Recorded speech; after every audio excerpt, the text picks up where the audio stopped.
আজকের প্রথম সেমিফাইনালে high voltage match France versus Spain. খেলা শুরু হওয়ার আগেই ফলাফল প্রকাশ করে দিল জ্যোতিষী দিয়া। বিস্তারিত থাকছে ভিডিওতে।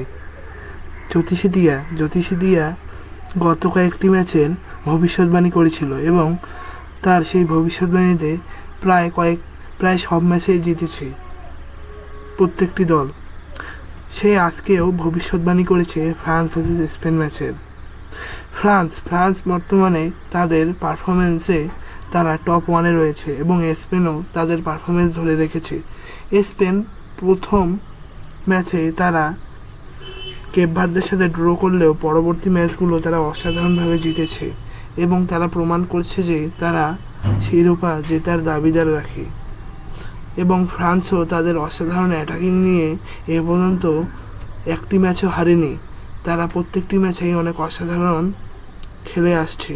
তবে খেলা শুরুর আগেই ফলাফল প্রকাশ করে দিল জ্যোতিষী দিয়ার সামনে ফ্রান্স ও স্পেনের দুটি পতাকা রাখা হয়েছিল এবং জ্যোতিষী দিয়া বলেছে যে আজকের ম্যাচটি অনেক কঠিন হবে ও অনেক লড়াই করার পরে আজকে জিতবে ফ্রান্স।